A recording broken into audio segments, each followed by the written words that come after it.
তো আমাদের প্রথম যে টপিকটা ছিল তার নাম হচ্ছে সান্দ্রতা। আমি একটু স্পষ্ট করে দেই, সান্দ্রতা জিনিসটা কি। সান্দ্রতা কথাটা যদিও বাংলায় লেখা আছে, মানে বাংলা ভাষারই শব্দ, কিন্তু তারপর অনেকের বুঝতে সমস্যা হবে। আচ্ছা, পাশাপাশি আমি ইংলিশে একটা টার্মটা লিখে দিই। এটার নাম হচ্ছে ভিসকোসিটি। ওকে, ভিসকোসিটি, অর্থাৎ ভিসকোসিটি মানে সান্দ্রতা। আর এটা যদি একটু বাংলা করে দিই, মানে দুটারই একটু সরল বাংলা করে দিই, হ্যাঁ, তাহলে তোমাদের একটু বুঝতে সুবিধা হবে। এর অর্থ হচ্ছে আঠাত্মতা।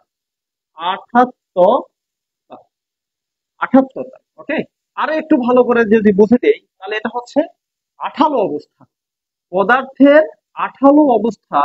এই আঠালো অবস্থাকে আমরা বলি হচ্ছে পদার্থের কি রে, সান্দ্রতা। ওকে, তাহলে সান্দ্রতা দ্বারা একটা জিনিস স্পষ্ট হয়ে গেল যে পদার্থের আঠাত্মতা বা পদার্থের আঠালো অবস্থাকে সান্দ্রতা বলা হয়, তাই না? আচ্ছা, আরো একটা জিনিস ক্লিয়ার করে দেই, যে এই সান্দ্রতা এটা কিন্তু সকল পদার্থে এক্সিস্ট করে না। এখন তোমরা অনেকেই বলতে পারো পদার্থের আঠাত্মতা একটা কি জিনিস, ওকে, এটা কি গামের মতো আঠার মতো? এক্স্যাক্টলি, আসলে এটা গামই, মানে আঠালোটা যেটা, আঠা যেটা, সেটা প্রকৃত সান্দ্র বা ভেজাস পদার্থ বলা হয়। তো আঠাত্মতা বা এই সান্দ্রতা ধর্মটা এটা শুধুমাত্র যে সকল পদার্থ প্রবাহিত হতে পারে, মানে প্রবাহী পদার্থের ধর্ম। তোমরা যদি চ্যাপ্টার 7 পড়ে থাকো তাহলে দেখবা এখানে তোমার টোটাল প্রবাহ আছে তিন ধরনের, মানে পদার্থ তিন ধরনের আছে। তার মধ্যে একটা হচ্ছে কঠিন পদার্থ, আর কঠিন পদার্থ যে ইলাস্টিক ধর্ম আছে সেটা কিন্তু প্রথম অধ্যায়ে আলোচিত আলোচিত হয়ে গেছে, মানে প্রথম অংশে। আর বাকি যে দুটো আছে সেটা হচ্ছে সান্দ্রতা এবং পৃষ্ঠতাপ। আমি আবারও বলে দিই, এই দুটা কিন্তু কঠিন পদার্থের ধর্ম না, বুঝছো? এই দুটা হচ্ছে তরল এবং বায়বীয় পদার্থ, মানে যেগুলো এক জায়গা থেকে অন্য জায়গাতে প্রবাহিত হতে পারে। এই পদার্থের ধর্মগুলোকে আমরা বলি হচ্ছে সান্দ্রতা। ওকে, আচ্ছা, এখন ধরো, মানে একটা বিষয় আমি ক্লিয়ার করে দিই, পদার্থের আঠাত্মতা বলতে কি বোঝায়। কিছু কিছু পদার্থ আছে তারা সরাসরি তাদের আঠাত্মতা প্রকাশ করতে পারে, বুঝছো? যেমন আমি যদি গাম নিই, মানে আঠা যদি নেই, তুমি বিভিন্ন বাজারে বিভিন্ন ধরনের গাম পাওয়া যায়, দেখো ফেভিকল একটা গাম আছে, তারপরে গাছের বিভিন্ন আঠা আছে, তোমার কাঁঠাল খাওয়া আঠা আছে। ওকে, এই সবগুলা এগুলো কিন্তু আঠালো অবস্থা এরা, এবং এট দ্য সেম টাইম তারা কিন্তু একটা পদার্থ। ওকে, তাহলে এই পদার্থ গুলাকে আমরা বলবো হচ্ছে ভিসকাস পদার্থ, আর এদের যে ধর্মগুলো তাকে বলা হয় ভিসকোসিটি বা সান্দ্রতা। আবার একই সাথে সাথে যে শুধু পদার্থ আঠালো হলেই যে তাদের মধ্যে সান্দ্রতা ধর্ম থাকবে, বিষয়টা কিন্তু এরকম না। হ্যাঁ, একই সাথে সাথে এমনও হতে পারে যে কোনো পদার্থ আঠালো না, কিন্তু তারপরও তার মধ্যে সান্দ্রতা ধর্মটা এক্সিস্ট করে। এই পদার্থগুলা কোনগুলা, এটা একটা দেখার বিষয়, তাই না? যেমন একটা উদাহরণ দেই, যে ধরো আকাশ থেকে একজন প্যারাশুট দিয়ে একজন বিমান আরোহী লাভ করছে।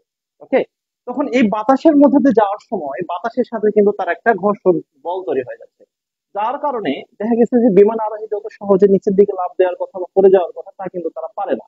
অর্থাৎ বাতাসটাও বাধা দিতে পারে, হ্যাঁ, কোনো পদার্থকে।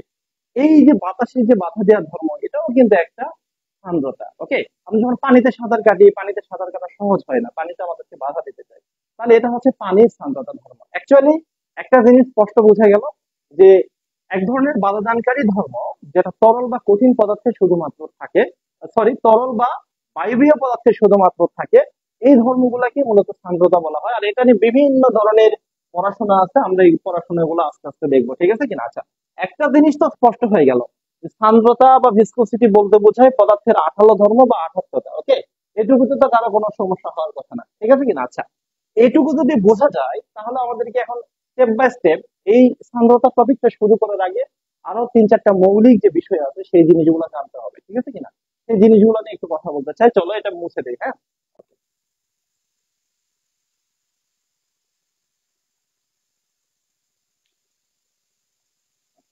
আচ্ছা, এখন দেখো, এই সান্দ্রতা যে ধর্মটা এটা আমরা পড়তেছি, এটা মূলত কার ধর্ম? ওকে, এই জিনিসটা জানতে হবে না? এটা অবশ্যই জানতে হবে। ওকে, সাধারণত এই ধর্মটা কার হয়?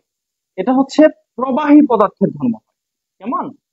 প্রবাহী পদার্থ, প্রবাহী যে পদার্থগুলো আছে তাদের ধর্ম হচ্ছে সান্দ্রতা। ওকে, তাহলে প্রবাহী পদার্থ, এখন যদি বলি প্রবাহী পদার্থ কাকে বলে, তাহলে এটাও কিন্তু একটা কোশ্চেন হতে পারে। ওকে, আচ্ছা, সহজ বাংলায় আমি বলি, যে পদার্থগুলা প্রবাহিত হতে পারে, এক জায়গা থেকে অন্য জায়গাতে যেতে পারে, তাদেরকে আমরা বলি হচ্ছে প্রবাহী পদার্থ। কেমন? আচ্ছা, যেমন কি কি পদার্থ যেতে পারে?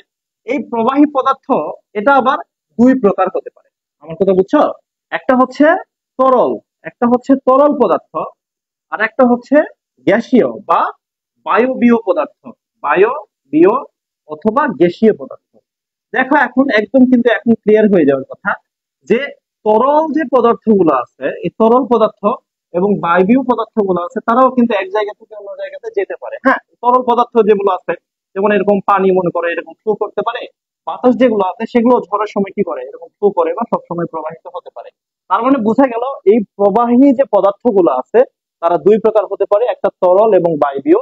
এবং এই প্রবাহী পদার্থের যে ধর্ম তাকে আমরা বলি হচ্ছে সান্দ্রতা। মানে প্রবাহিত হওয়ার সময় তাদের মধ্যে যে আঠাত্মতা কাজ করে তাকে সান্দ্রতা বলা হয়। ওকে, আচ্ছা, এই হিসাব করলে আমরা এটা নিয়ে আর কথা বলতে চাচ্ছি না। তরল বলতে পৃথিবীতে যত তরল আছে সবগুলা তরল, যেমন পানি হতে পারে, মধু হতে পারে, হ্যাঁ, তেল হতে পারে, গ্লিসারিন হতে পারে, সামথিং, এই সবগুলা তরল হচ্ছে সান্দ্র ধর্মের মধ্যে পড়ে। আবার বায়বীয় পদার্থের ক্ষেত্রে পৃথিবীতে যতগুলো গ্যাসীয় পদার্থ আছে, মানে সবগুলা গ্যাস, সেটাও সান্দ্রতার মধ্যে অন্তর্ভুক্ত। হ্যাঁ, আবার মনে করো তোমার নর্মাল যে এয়ার আছে, বাতাস আছে, সেও কিন্তু সান্দ্র পদার্থের মধ্যে পড়ে যায়। ঠিক আছে কিনা? ওকে, তাহলে এই দুটা জিনিস আমাদের আশা করি শেষ, এটা নিয়ে আর কথা বলার কোনো প্রয়োজন নাই। পাশাপাশি তোমাকে কিন্তু আরো একটা বা দুটা জিনিস জানতে হবে। সেই জিনিসগুলা কি? সেই জিনিসগুলো হচ্ছে প্রবাহী পদার্থ যেমন হতে পারে এই লিকুইড, হ্যাঁ, তরল বা গ্যাসীয় এটা হতে পারে। এট দ্য সেম টাইম বুঝতে হবে এই যে প্রবাহী পদার্থগুলো আছে সেগুলো কিন্তু আরো দুই টাইপের আছে, বুঝছো? মানে আমি যদি এই প্রবাহী পদার্থগুলোর মধ্যে আমি একটা জিনিস লিখছিলাম, তোমাদের মনে থাকার কথা, তার নাম হচ্ছে তরল পদার্থ। ওকে, এই তরল পদার্থগুলোর মধ্যে কি হতে পারে দেখো। অ্যাকচুয়ালি এই প্রবাহ পদার্থকে আবার কিন্তু দুইটা ভাগে ভাগ করা যায়। একটাকে আমরা বলি হচ্ছে নিউটনীয় পদার্থ। নিউটনীয়, নিউটনীয় তরল, নিউটনীয় তরল। একটি পদার্থের প্রবাহী পদার্থের মধ্যে যে তরল যেগুলো আছে সেই তরলের প্রকারভেদ করতেছি। হ্যাঁ, আর একটা হচ্ছে অনিউটনীয় তরল, অনিউটনীয় তরল। তো নিউটনীয় তরল কোনগুলা বা অনিউটনীয় তরল কোনগুলা? ওকে, সহজ বাংলায় যে সকল তরলগুলা নিউটনের সূত্র মেনে চলে, ওকে, তাদেরকে নিউটনীয় তরল বলা হয়। এখন নিউটনের সূত্র কোনগুলা? নিউটনের কিন্তু দুইটা সূত্র আছে, তার মধ্যে সান্দ্রতা সংক্রান্ত একটা সূত্র আছে। যারা যে সকল তরল এই সূত্রগুলা মেনে চলে তাদেরকে আমরা নিউটনীয় তরল বলি, বুঝছো কিনা? যেমন সহজ বাংলায় যদি তুমি বলো পানি, তাহলে এই পানি যেটা সেটা হচ্ছে একটা নিউটনীয় তরল। আমরা যদি বলি মধু, এই মধু হচ্ছে নিউটনীয় তরল। ওকে, তারপরে তুমি যদি বলো গ্লিসারিন, ওকে, এই যে গ্লিসারিন, এই গ্লিসারিন এটা কিন্তু একটা নিউটনীয় তরল। তারপরে আরো একটা থাকতে পারে, সেটা হচ্ছে পানি, মধু, গ্লিসারিন এবং তেল। ওকে, এই জিনিসগুলো যদি আসে, মানে কম্পারেটিভলি যেগুলো একটু লাইট টাইপের বা যেগুলোকে আমরা সাধারণত তরল বলে বুঝি, ওকে, এই সবগুলা জিনিসই কিন্তু কিরে, এই সবগুলা জিনিসই হচ্ছে, তুমি মনে রাখবা, এই সবগুলা জিনিস যেগুলো সেগুলা হচ্ছে আমরা বলবো নিউটনীয় তরল। আর অনিউটনীয় তরল কোনগুলা? এই অনিউটনীয় তরলটাই হচ্ছে ইন্টারেস্টিং একটা বিষয়। এটাই হচ্ছে বোঝার বিষয়। এবং কিরকম আমি বলি, তোমরা লক্ষ্য করে দেখবা। আচ্ছা, প্রথমে আসি একদম ফার্স্টে অনিউটনীয় তরলের এক্সাম্পলের এক নাম্বারটা। আচ্ছা, তোমরা মনে করো বুলেট প্রুফ, পরীক্ষাতে এই আনকমন জিনিসগুলো চলে আসে, বুঝছো? Bullet proof, bullet proof jacket. আগে লিখে ফেলি তারপরে বুঝাবো। তাহলে এক নাম্বার হচ্ছে বুলেট প্রুফ জ্যাকেট। দুই নাম্বার যেটা, সেটার নাম হচ্ছে টমেটো কেচাপ। হ্যাঁ, এই যে টমেটো যে কেচাপ তোমরা খাও, এই টমেটো কেচাপ যেটা আছে, কেচাপ। তারপরে তিন নাম্বার কি হতে পারে? তিন নাম্বার যেটা হতে পারে ময়দা। ওকে, ময়দা প্লাস পানি। তুমি যখন ময়দা প্লাস পানি দিয়ে যখন একটা পেস্ট তৈরি করবা, যে পেস্ট তৈরি হবে যেটা, সেটা হবে তোমার অনিউটনীয় তরল। এট দ্য সেম টাইম যদি এখান থেকে আরো একটা উদাহরণ দেই, সেই চার নাম্বার উদাহরণটা কি হবে? চার নাম্বার উদাহরণ যেটা হবে সেটা হচ্ছে টুথপেস্ট। আমরা যে প্রতিদিন ব্রাশ করি, ব্রাশ করার সময় যে টুথপেস্ট ইউজ করি, এই টুথপেস্ট, এই সবগুলো হচ্ছে অনিউটনীয় তরল। ওকে, তাহলে অনিউটনীয় তরল যদি পরীক্ষায় বলে, তাহলে এই চারটার মধ্যে যদি কিছু থাকে এগুলো। আর যদি নিউটনীয় তরল বলে, তাহলে এই যে আমরা এখন যেগুলো দেখলাম, পানি, মধু, গ্লিসারিন এবং তেল, এই সবগুলা হচ্ছে কি বলা হবে এদেরকে? অনিউটনীয় তরল বলা হবে। হ্যাঁ, এগুলো হচ্ছে নিউটনীয় তরল আর এগুলো হচ্ছে অনিউটনীয় তরল। ঠিক আছে কিনা? আচ্ছা, এইটুকু তো আশা করি তোমরা বুঝতে পারছো, তাই না? নিউটনীয় অনিউটনীয় তরল কোনগুলা। আচ্ছা, আমি এখন একটু ক্লিয়ার করে দেই। এই নিউটনের একটা সূত্র আছে, নিউটনের সেই সূত্র কোনটা? সেটা হচ্ছে F is equals to eta DV divided by DY. Okay, এই সূত্রটা কি দেখা যাচ্ছে? লাল কালিতে যদিও লিখছি, এই সূত্রটা কি দেখা যায় কিনা দেখো তো, আমাকে একটু বলো তো। লাল কালারটা কি তোমাদের স্ক্রিনে দেখা যায় নাকি এলোমেলো হয়ে যাচ্ছে? আচ্ছা, লাল কালার তাহলে লেখার ব্যাপারে আমাকে একটু সতর্ক থাকতে হবে, বুঝছো কিনা? লাল কালার দেখা যাচ্ছে কিনা। আচ্ছা, আমি বলি এখন দেখো যে এখানে পানি, মধু, গ্লিসারিন তেল এগুলো নিউটনীয় তরল, আর অনিউটনীয় হচ্ছে বুলেট প্রুফ জ্যাকেট। ওকে, সহজ বাংলায় এটা নিউটনের সূত্র। নিউটনের সূত্র বলতে কি বোঝায়? আচ্ছা, এটা আশা করি তোমরা লিখে নিছো। এই জিনিসগুলো একটু মুছে দিয়ে ফেলি, হ্যাঁ, মানে এগুলো আপাতত দরকার নাই, কারণ এটা অলরেডি নিউটনীয় তরল কোনগুলো দেখো। যদি এমন হয় যে এটা মনে করো হচ্ছে একটা পানির পাইপ, কেমন, এটা একটা পানির পাইপ, এই পানির পাইপের মধ্য দিয়ে মনে করো সুন্দর করে পানি এরকম ফ্লো হয়ে চলে যাচ্ছে। এই যে এরকম যে সকল পদার্থগুলো সাধারণত ফ্লো হয়ে চলে যায়, তাদেরকে আমরা বলি হচ্ছে নিউটনীয় তরল। তাহলে আমি যদি এখান থেকে কিছু পানি দিই, এই যে পানি কিছু দিচ্ছি, পানিগুলো সুন্দর করে ফ্লো হয়ে হয়ে চলে যাচ্ছে, যে সকল পদার্থগুলো এই নীতিগুলো মেনে চলবে বা এই সূত্রটা মেনে চলবে আলটিমেটলি, তাদেরকে নিউটনীয় তরল বলা হবে। তাহলে এটুকু তো আমার বুঝতে সমস্যা থাকার কথা না। ঝামেলা ফেলবে কোনগুলা? এই যে অনিউটনীয় যে তরল আছে সেই জিনিসগুলা, বুঝছো? এখন দেখো অনিউটনীয় তরল গুণগুলা আমি এক নম্বরে কি লিখে রাখছি রে? Bullet proof jacket. ওকে, এখন বুলেট প্রুফ জ্যাকেটে তোমাকে বুঝতে হবে যে বুলেট প্রুফ জ্যাকেটের মধ্যে কি থাকে। তুমি যদি একটা বুলেট প্রুফ জ্যাকেট দেখো, এটা মুছে দিই, হ্যাঁ, কারণ এটা নিয়ে কথা বলা যাবে না এখন। বুলেট প্রুফ, তুমি যদি এরকম ধরো একটা বুলেট প্রুফ জ্যাকেট যদি আঁকাও, মনে করো এটা হচ্ছে একটা বুলেট প্রুফ জ্যাকেট। এই যে আমি মনে করি এরকম করে একটা সুন্দর করে একটা জ্যাকেট আঁকাই, সেটা কি জ্যাকেট হলো? আচ্ছা, হলে হয়েছে, না হলে না হয়েছে, মনে করো এটা একটা জ্যাকেট। ওকে, এখন বুলেট প্রুফ জ্যাকেটের মধ্যে অনেকগুলো স্তর থাকে, বুঝছো, মানে বিভিন্ন স্তর থাকে। তো বিভিন্ন স্তরের মধ্যে গুরুত্বপূর্ণ একটা স্তর হচ্ছে এখানে বাতাস থাকে। ওকে, ভিতরে বাতাস থাকে। এখন এই বাতাসটার মধ্যে আবার কি কি আছে, স্পেশাল টাইপের কিছু এয়ার থাকে। এখন এয়ার দিলে কি হয়, যখন একটা বুলেট, এই যে বাইরে থেকে মনে করো একটা বুলেট এসে তোমার এখানে লেগে গেছে, এটা মনে করো হচ্ছে আমাদের একটা বুলেট। এই বুলেটটা যখন এসে বুলেট প্রুফ জ্যাকেটের মধ্যে লাগবে, তখন কি হবে? খুব দ্রুত গতিতে বাতাসটা তখন কঠিন পদার্থের মতো কাজ করা শুরু করবে, বুঝছো? মানে খুব দ্রুত গতিতে তারা কি করবে, বাতাসটা বাধা দিবে। ওকে, মানে বাতাসটা একটু আগে কি ছিল, প্রবাহী পদার্থের মতো আচরণ করতেছিল, মানে বাতাস বাতাসের মতো ছিল। কিন্তু বাতাসটাকে যখন হঠাৎ করে কেউ এরকম করে পুশ করবে, হঠাৎ করে যখন বাতাসে কেউ একটা ধাক্কা দিবে, যেমন বুলেটটা এসে হঠাৎ করে ধাক্কা দিছে, তখন বাতাসটা ইস্পাত কঠিন একটা আচরণ শুরু করে দেয়। ওকে, তাহলে যে সকল প্রবাহী পদার্থ তার উপর যদি আরোপিত বলের প্রভাবে এমন আচরণ শুরু করে দেয় যে তারা অনেক রিজিড, অনেক বাধা দেওয়ার ক্ষমতা তার মধ্যে তৈরি হয়ে যায়, তাহলে ওই পদার্থগুলোকে নিউটনীয় পদার্থ বলা হবে। যেমন আর একটা উদাহরণ দেই, 2 নম্বর বলছে টমেটো কেচাপ, 3 নম্বর হচ্ছে ময়দা এবং পানি। এই যে ময়দা এবং পানির যে মিশ্রণটা, তোমরা যদি দেখো, এখানে মনে করো তুমি একটা পাত্র নিছো, এই পাত্রের মধ্যে কি নাও, কিছু এরকম পানি নাও, তারপরে এখানে কিছু ময়দা দিয়ে দাও। ওকে, এই ময়দা, তাহলে ময়দা দিয়ে দিলে ময়দার যে একটা পেস্ট তৈরি হবে, এই ময়দার পেস্টটা তুমি দেখবা কিরকম, মানে একটু তরলও না কঠিনও না, একটা মোটামুটি মাঝামাঝি একটা আঠালো আঠালো একটা ভাব তৈরি হয়। এই আঠালো ভাবটাতে তুমি যদি আস্তে আস্তে আঙ্গুল ঢুকাও, হ্যাঁ, বা আস্তে আস্তে হাত দিয়ে একটা পুশ করো, তাহলে কিন্তু সমস্যা তত বেশি হয় না। কিন্তু এটাতে তুমি যদি জোরে হাত দিয়ে এরকম পুশ করো, বা জোরে যদি এখানে কি একটা ফোর্স দিতে চাও, তখন তুমি দেখবে এটা সহজে আর কি হচ্ছে না, মানে কাজ করতেছে না, বাধা দিচ্ছে। হ্যাঁ, এটা ভিতর থেকে অনেকটা শক্ত শক্ত একটা অনুভূতি দিয়ে দিবে। ওকে, এই ধরনের পদার্থ যেগুলো আছে, এই টুথপেস্টের ক্ষেত্রেও ঘটনা কিন্তু সেম জিনিস, যেমন অনেকগুলো পেস্ট একসাথে থেকে যাবে। ওকে, আবার আমি বলি অনিউটনীয় তরলও কিন্তু বিভিন্ন ক্যাটাগরির হতে পারে, এখানে বিভিন্ন টাইপের গুলো একসাথে দেখানো হয়েছে, এই জন্য আলাদা। ওকে, তার মানে একটা জিনিস স্পষ্ট হয়ে গেল যে যারা সহজে সুন্দরভাবে প্রবাহিত হতে পারে, তার উপর যদি আরোপিত কোনো বল প্রয়োগ করা হয়, তখন যারা কোনো প্রতিক্রিয়া দেখাতে পারে না, এই ধরনের গুলা হচ্ছে নিউটনীয় তরল।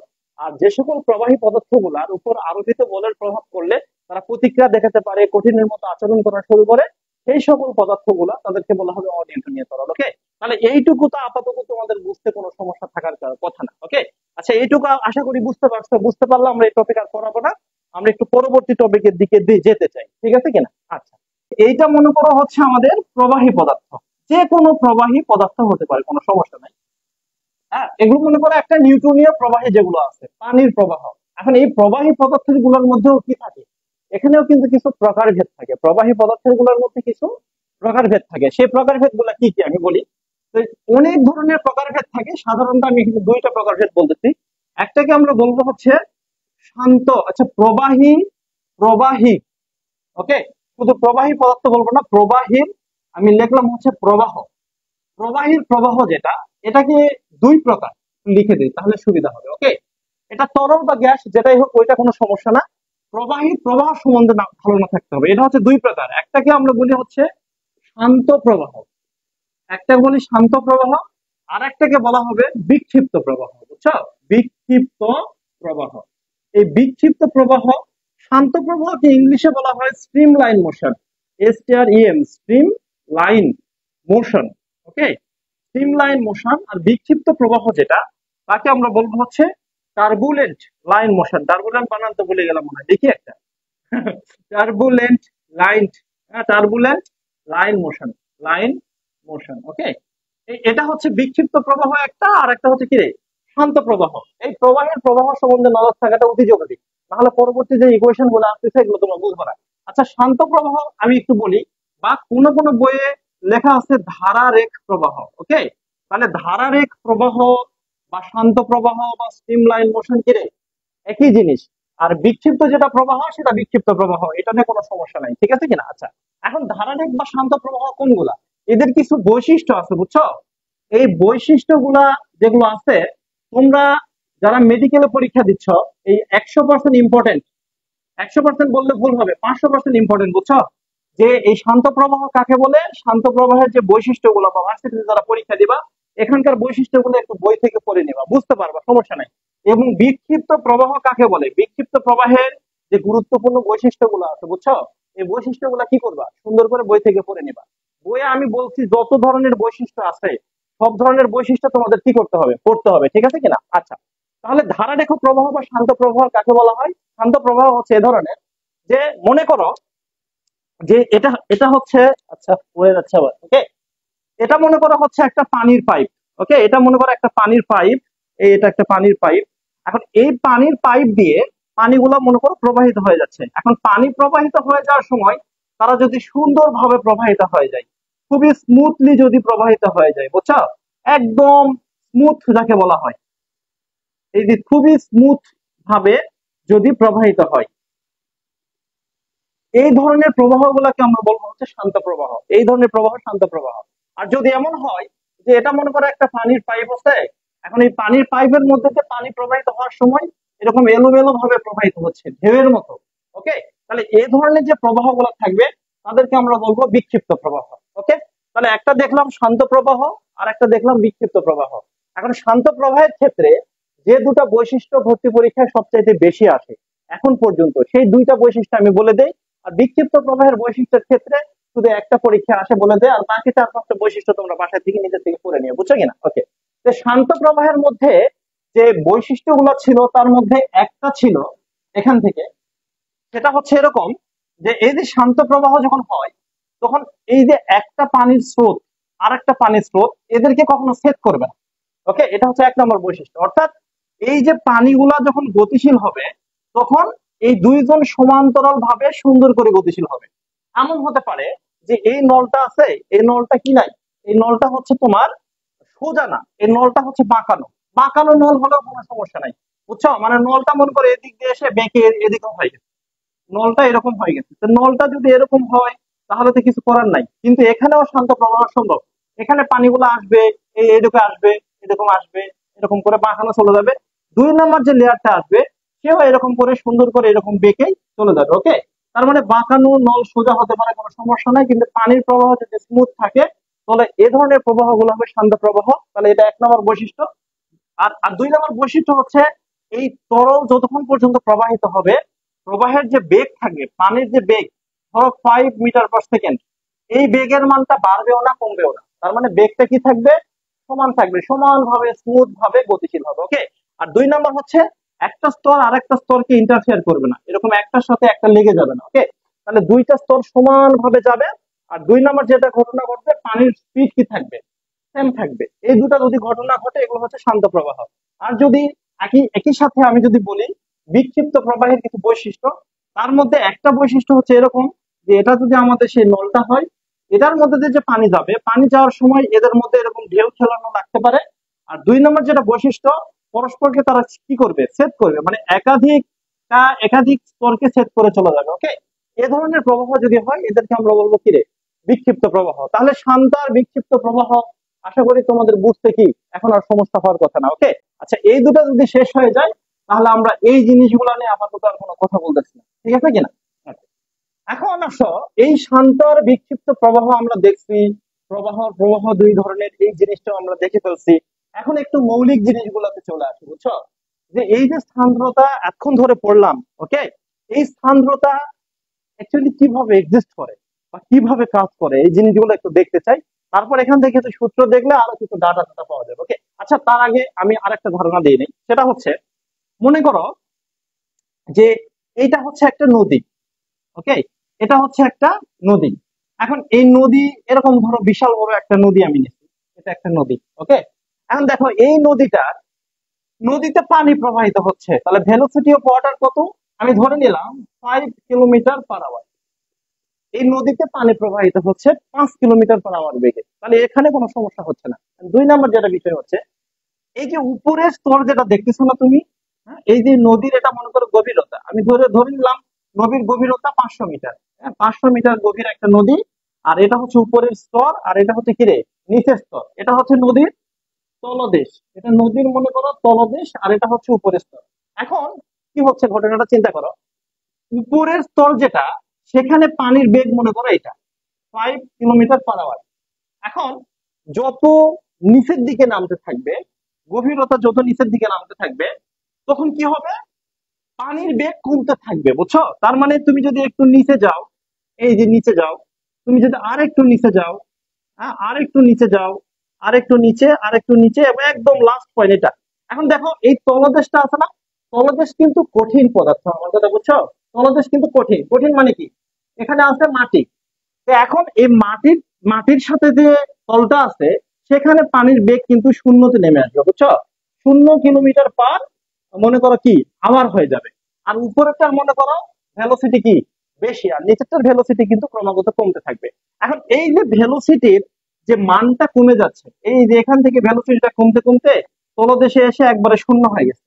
আসলে এই ঘটনার উৎপত্তি হলো কিভাবে? এটা কিন্তু সান্দ্রতার কারণেই তৈরি হয়ে গেল, আমার কথা বুঝছে কিনা? সহজ ভাবে যদি বলি, যে এই যে পানির যে স্তরগুলো আছে, উপরের স্তরগুলা কি করে, উপরের স্তরগুলা তার নিজের স্পিডে সামনের দিকে যেতে চেষ্টা করে, আমার কথা বুঝছো? আচ্ছা, আর দুই নাম্বার যেটা আছে নিচের স্তর, তারা কি করে, নিচের স্তরের স্পিড গভীরতার সাথে সাথে কমতে থাকে, বুঝছো কিনা? যে ধরো উপরেরটা 5 কিলোমিটার পার আওয়ার বেগে ছিল, নিচেরটার স্পিড হচ্ছে 4 কিলোমিটার পার আওয়ার। আর তার নিচেরটা স্পিড কত, এটা আমি ধরে নিলাম 3 কিলোমিটার পার আওয়ার। আর তার নিচেরটা, এটা মনে করো 2 কিলোমিটার পার আওয়ার। তার নিচেরটা 1 কিলোমিটার পার আওয়ার। একদম লাস্টের দিকে গিয়ে কি হয়ে গেছে, এখানকার ভেলোসিটি 0 কিলোমিটার পার আওয়ার হয়ে গেছে। তার মানে এখানে কিন্তু ইন্টারেস্টিং একটা ফ্যাক্ট দেখা যাচ্ছে। সেই ফ্যাক্টটা হচ্ছে কি, যে তরলের গভীরতার সাথে সাথে এই ভেলোসিটির মানটা আস্তে আস্তে আস্তে আস্তে কমে যাচ্ছে, বুঝছো কিনা? এই যে ভেলোসিটির মানটা কমে যাওয়ার মেন কারণটা কি, মেন কারণ হচ্ছে উপরের যে স্তর আছে, তারা নিজের বেগে সামনের দিকে যেতে চায়, কিন্তু নিচের স্তর আছে কি, সে তার বেগে সামনের দিকে যেতে চায়। এ কারণে এই নিচের স্তরের পানির অণুগুলা উপরের স্তরের পানির অণুগুলাকে পেছনের দিকে টানে, বুঝছো? ও পেছনের দিকে বাধা দেওয়ার চেষ্টা করে। আবার দেখো, এই যে এখানকার কিন্তু পানির যেটা স্তর তুমি দেখতেছো, এটার মান কিন্তু আরো কম। তার মানে 4 কিলোমিটারের বেগ গুলা সামনের দিকে যদি যাওয়ার চেষ্টা করে, তো এই যে নিচের দিকের যেটা আছে, এই নিচের পানিগুলোকে কিন্তু ব্যাকওয়ার্ড বলে, পিছনের দিকে টানে। এভাবে প্রত্যেকটা পানির স্তরের মধ্যে কি হয়, একটা ব্যাকওয়ার্ড ফোর্স কাজ করে, আমার কথা বুঝছো?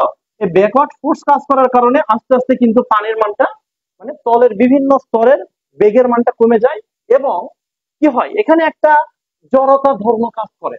অর্থাৎ তরলটা প্রবাহিত হওয়ার সময় তার ফ্লুয়েন্সি নষ্ট হয়ে যায়, তরলটা সুন্দর মতো সামনের দিকে যেতে পারে না, বুঝছো? মানে তরলটা কেন যেন একটা পিছু টান অনুভব করে, পিছনের দিকে হেলে যায়, হ্যাঁ, ভালো মতো যেতে পারতেছে না, একটা জড়তা ধর্মের তৈরি হয়। এই ধর্মকেও কিন্তু স্থানগতা ধর্ম বলা হয়, বুঝছো? এটার প্র্যাকটিক্যাল প্রমাণও কিন্তু আছে। প্র্যাকটিক্যাল প্রমাণ বলতে, ধরো আমি একটা উদাহরণ দিলাম, যে মনে করো এটা হচ্ছে আমাদের সেই নদীটা। এখন একটা মানুষ, তার উচ্চতা হচ্ছে মনে করো 500 মিটার, ওকে। 500 মিটার উচ্চতার একটা মানুষ, সে মনে করো তাকে নদীতে নামাই দেওয়া হলো। এখন ওই মানুষটার মাথা কোথায়, এই মানুষটার মাথা হচ্ছে মনে করো এইখানে, ওকে। এটা হচ্ছে মাথা। আর এই মানুষটার পা হচ্ছে কোথায়, এই মানুষটার পা হচ্ছে মনে করো এইখানে, এই যে, এটা হচ্ছে মানুষ দুটার পা। আর এই মানুষগুলোর হাত হচ্ছে এখানে, ওকে। তাহলে মানুষের উচ্চতাটা কত, তুমি চিন্তা করো, উচ্চতা হচ্ছে 500 মিটার। আমি 500 মিটার এটা ধরছি, এটা ইচ্ছা করে, বুঝছো? হিসাবটা বোঝানোর জন্য আর কি। যে এই 500 মিটার উচ্চতার একটা মানুষ, সে নদীর তলদেশে দাঁড়িয়ে আছে। আর নদীতে পানির স্পিড কত ছিল, 5 কিলোমিটার পার আওয়ার, সে এই স্পিডে পানিগুলো গতিশীল। এখন দেখো তো, আমরা একটু আগে এখানে দেখাইলাম যেটা হচ্ছে পানির উপরের যে স্পিড স্তর আছে, উপরের স্তরে পানির বেগ বেশি আর নিচের স্তরে পানির বেগ কি আস্তে আস্তে কম। তার মানে কি? তার মানে ও মাথার কাছে যে ফিল করবে যে এখানকার পানিগুলা প্রায় 5 কিলোমিটার পার আওয়ার বেগে প্রবাহিত হচ্ছে, ঠিক সে এই বরাবর সে ফিল করবে না এখানে পানি 3 কিলোমিটার পার আওয়ার বেগে প্রবাহিত হচ্ছে। আর একদম যেখানে পা দেওয়া আছে সেখানে মনে করবে এখানে কোনো পানি নাই, মানে এখানে বেগই নাই, একদম শূন্য। সেই হিসাবে এই যে মানুষটা এখানে সুন্দর করে দাঁড়ায় আছে না, এর কিন্তু স্পিড এরকম হবে না। উপরের যেটা স্তর আছে মানুষটার তখন অবস্থা হয়ে যাবে এ ধরনের, এই যে এইরকম হয়ে যাবে। আমার কথা বুঝছো? মানে মানুষটা সোজা যেরকম থাকার কথা সেরকম হবে না, উপরের পানিগুলা তাকে একটু এরকম করে দিবে, আর নিচে যেহেতু সে স্থির থাকতে চাচ্ছে সুতরাং নিচের দিকে এরকম হয়ে যাবে। মানে মানুষটা তখন স্রোতের সাথে সোজাসুজি ভাবে দাঁড়িয়ে থাকতে পারবে না। এই স্রোতের সাথে কি হবে, যেদিকে স্রোত যাচ্ছে সেদিকে এরকম কাঁচ হয়ে এরকম করে আছে। আমার কথা বুঝতে পারছি? এখন দেখো, এই যে লোকটার যে এই অবস্থা হবে এটা কিন্তু মূলত সান্দ্রতার কারণে ক্রিয়েট হবে, ঠিক আছে কিনা? আচ্ছা, মানে এটা যদি হয়ে যায়, এখন আমি এটা কেন দেখাইছি? সান্দ্রতা থেকে কিছু ইম্পর্টেন্ট জিনিস দেখানোর জন্য দেখাইছি যে এর মধ্যে কিছু বিষয় আছে। এর মধ্যে একটা জিনিস যেটা, সেটা না জানলে নয়, সেটার নাম আমরা বলবো হচ্ছে সান্দ্রতা গুণাঙ্ক। এই টপিকটা দেখানোর উদ্দেশ্য হচ্ছে যারা মেডিকেল প্রিপারেশন নিচ্ছ বা যারা ভার্সিটি প্রিপারেশন নিচ্ছে, ওকে, ভার্সিটি, তাদের জন্য বা এই যাচ্ছে যারা, তাদের জন্য একটা জিনিস যেটা এখান থেকে খুব বেশি দরকার, তার নাম হচ্ছে সান্দ্রতা গুণাঙ্ক সম্বন্ধে নলেজ থাকা দরকার। সান্দ্রতা, সান্দ্রতা গুণাঙ্ক, এটা সম্বন্ধে নলেজ থাকা খুব বেশি দরকার। সান্দ্রতা গুণাঙ্ককে আমরা ইটা চিহ্ন দ্বারা প্রকাশ করি, ঠিক আছে? আচ্ছা, এখন এই ইটার কিন্তু একটা সূত্র আছে। এই ইটার সূত্রটা কই থেকে আসছে? এই বেসিক থেকে। সেই বেসিকটা কি দেখো, F is equals to eta, F equal to eta A dv divided by dy. এখন দেখো এখানে কিন্তু একটা জিনিস আছে, এটা হচ্ছে সান্দ্রতা গুণাঙ্ক। এখন তুমি যদি এই এই এই সূত্রটা, সান্দ্রতা গুণাঙ্ক জানার আগে এই বেসিক জিনিসগুলো না জানো, সেক্ষেত্রে কিন্তু ঝামেলায় পড়ে যাবে, তাই না? ওকে, সেই বেসিক জিনিসগুলো বলার জন্য মূলত হচ্ছে এটা আঁকানো। আচ্ছা, আপাতত আমি যে কাজটা করি, এই ফিগারটার উপর ভিত্তি করে এই টপিকটা পড়ানো হবে, তো তুমি আপাতত ফিগারটা একটু মুছে দিই, কারণ এই চিত্রটা আমি আরো একটু ব্রডলি সুন্দর করে আঁকাতে চাই, বুঝছো? তো এখন দেখো, মনে করো একই ঘটনা, একই ঘটনা এরকম হয়ে গেছে যে এটা মনে করো হচ্ছে একটা নদী, ওকে, নদী, আর এটা হচ্ছে নদীর কি উপরিতল। এখন আমরা একটা জিনিস বুঝে গেলাম যে পানি প্রবাহিত হওয়ার সময় পানি পিছনের দিকে বাধাগ্রস্ত হয়, যে ধর্মের কারণে হয় তাকে সান্দ্রতা বলা হয়, ওকে। এখন এখন এই বাধাগ্রস্ততা হবে যে কত বলে একটা পানি কোন একটা বস্তুকে বাধা দিবে, এটা হলো একটা দেখার বিষয়। এটার জন্য আমি কি করছি, তলদেশ থেকে, এই তলদেশ থেকে স্পেসিফিক কয়েকটা পজিশন নিচ্ছি। তার মধ্যে একটা পজিশন ধরো একটু উপরে, এটা হচ্ছে পানির একটা লেয়ার, বা এটা হচ্ছে একটা পানির পানির স্তর, তুমি এটা একটা পানির স্তর বলতে পারো।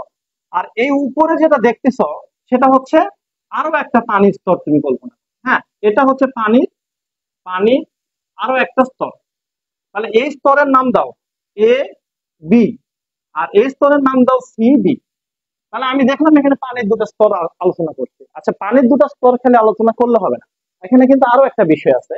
প্রথম বিষয়টা একটু খেয়াল করে দেখো, এ বি স্তর আর এখানে যে পানি আছে বিসি স্তর, দুইটার ক্ষেত্রে কিন্তু বেগের পার্থক্য আছে। যেমন এই স্তর যেটা আছে, এই স্তর তলদেশ থেকে ধরে নিলাম এবি স্তরের উচ্চতা হচ্ছে কত রে, এক্স, এক্স মিটার উপরে, হ্যাঁ, এবি স্তরটা। এবং এবি স্তরে যতটুকু জায়গা জুড়ে পানি আছে সেই পানির একটা এরকম করে তুমি কি দাও, এরকম করে একটা ক্ষেত্রফল আঁকাও। তাহলে এটা কিন্তু আমি যেটা আঁকাইছি সেটা কিন্তু বুঝিও। সেটা হচ্ছে, মনে করো একটা উদাহরণ দিলে বুঝবা, যে এইটা মনে করো, এটা মনে করো হচ্ছে আমার হাতে যে একটা হার্ডউড আছে, এটা মনে করো হচ্ছে একটা নদী, ওকে।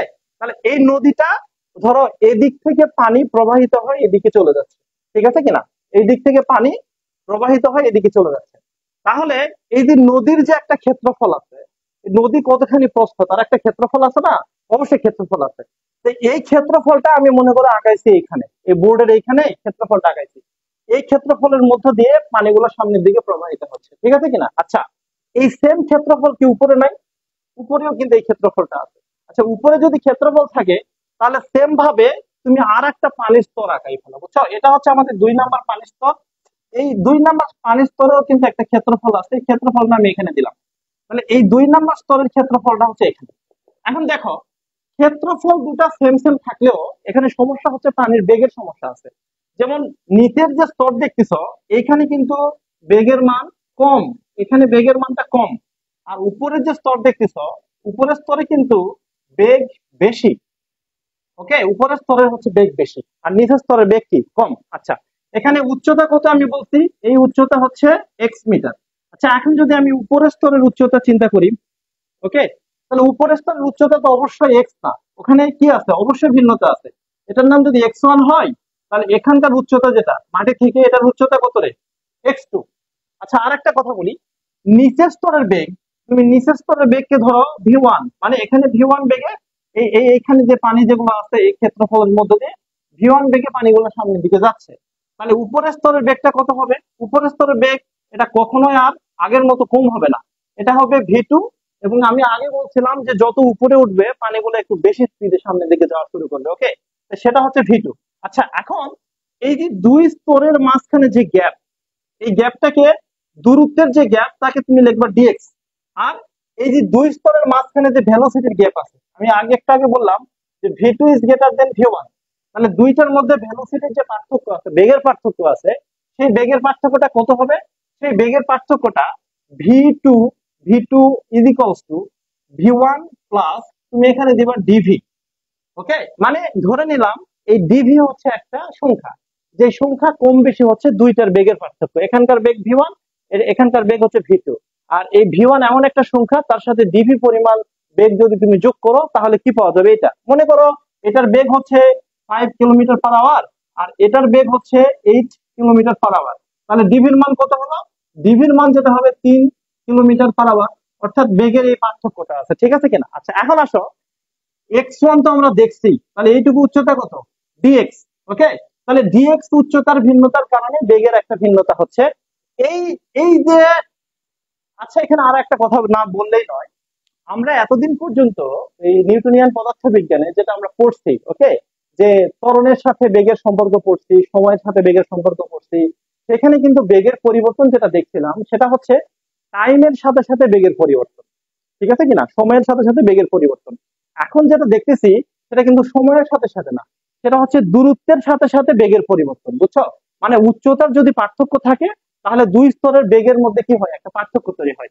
তাহলে এখান থেকে একটা জিনিস স্পষ্ট হয়ে গেল, ডিফারেন্স তৈরি করতেছে কোন দুটা, এই যে ডিএক্স দূরত্বের কারণে ডিভি পরিমাণ বেগ, এই যে দূরত্বের সাথে সাথে যে বেগের পরিবর্তন হয়, এই বেগের পরিবর্তনটাকে আমরা বলি হচ্ছে ভেলোসিটি গ্রেডিয়েন্ট।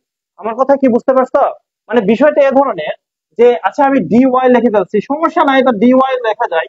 মানে এখানে এখানকার উচ্চতাকে তুমি যদি ওয়াই ধরো, এটা ডিওয়াই হবে, ওটা ডিভি হবে। এখানে তুমি চাইলে ডিওয়াই লিখতে পারো, বুঝছো, এটা কোনো সমস্যা না।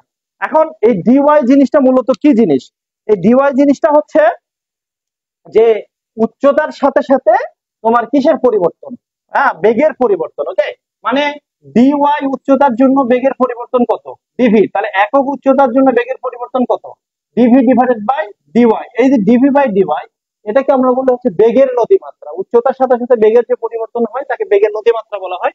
এই বেগের নদীমাত্রা এ কি, এ হচ্ছে এই যে এখানে যে ক্ষেত্রফলটা আঁকাইছিলাম, পানি যে ক্ষেত্রফলের মধ্যে দিয়ে যাচ্ছে সেটা হচ্ছে এ, আর এটা হচ্ছে সান্দ্রতা গুণাঙ্ক। এটা, আচ্ছা, এটা একটু পরে আঁকাবো, এখানে একটা সমানুপাতিক চিহ্ন দেই। আর এটা হচ্ছে আমাদের এই সান্দ্রতা জনিত কারণে, সান্দ্রতা জনিত কারণে, সান্দ্রতা জনিত কারণে, কারণে বাধা দানকারী বল, বাধা দান, বাধা দানকারী বল, বাধা দানকারী বল, এটা কার দ্বারা, সান্দ্রতা জনিত কারণ, মানে তরলটা নিজেই ওকে বাধা দিয়ে দিচ্ছে, বুঝছো? মানে যেটা তরল পদার্থ ছিল, এই তরল পদার্থটা তার গতিকে বাধা দিচ্ছে। ওকে, সেটা বুঝাইতে চাইছে।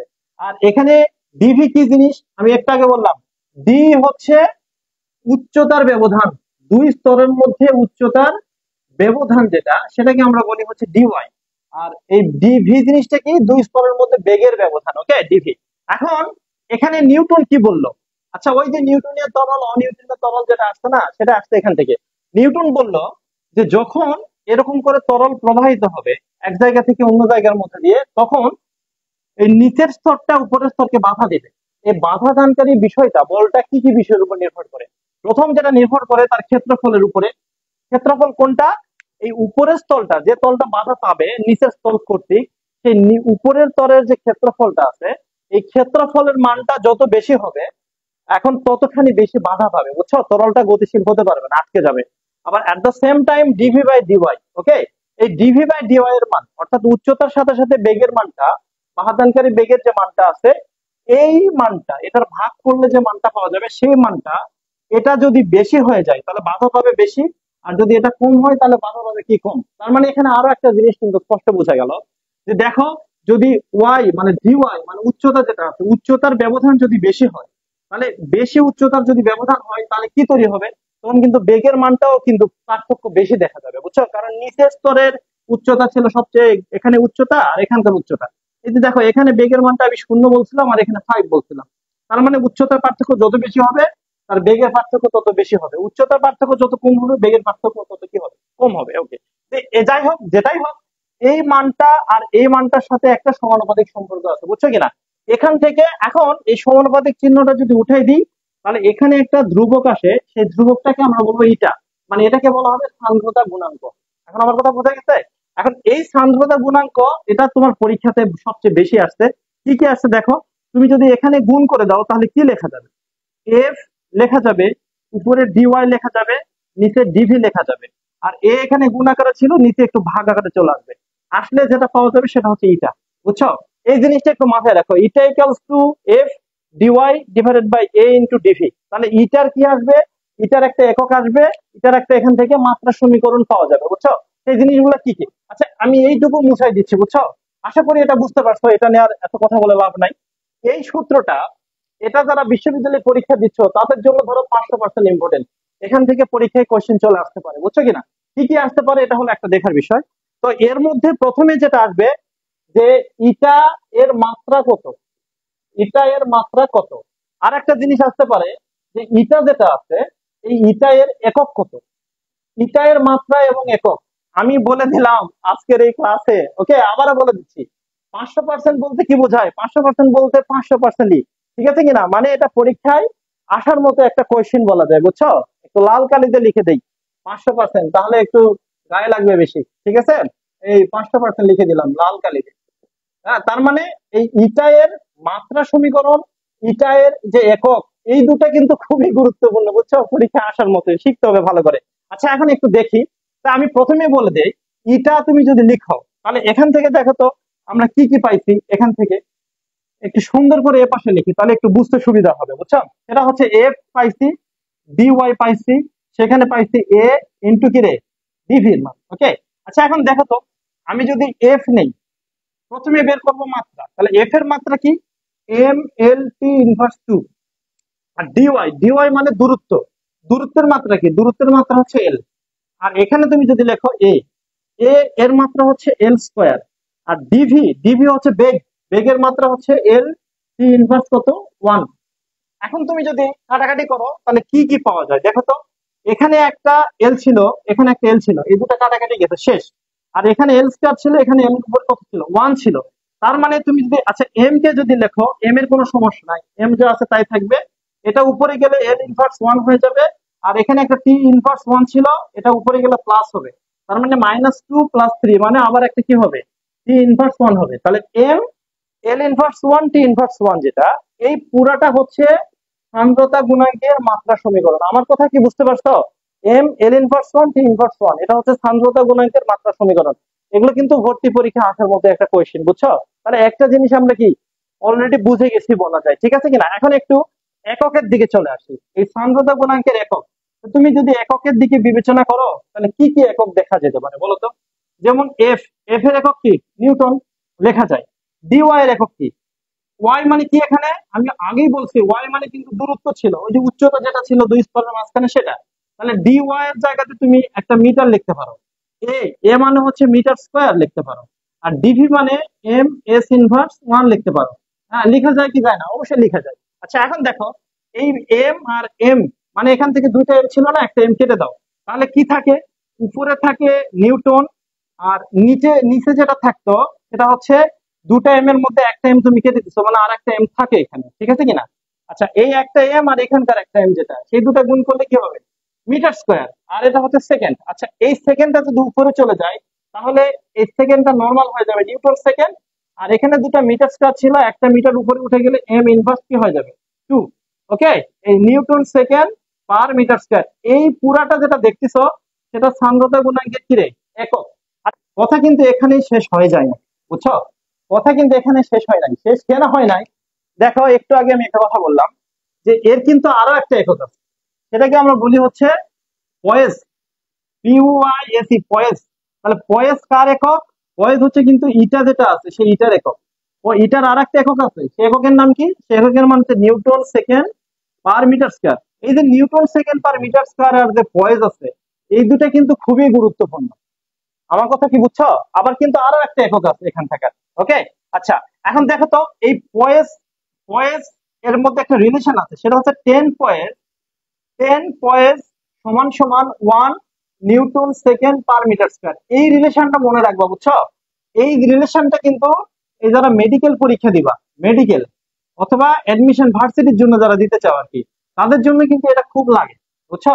যে 10 পয়েস আর একটা হচ্ছে তোমার কি বলবো, newton second per metre square, এটা এটা তো হচ্ছে ইন্টার রিলেশন করার জন্য এটা লাগে। আচ্ছা, আমি বলি পয়েস এককটার নাম কেন হলো।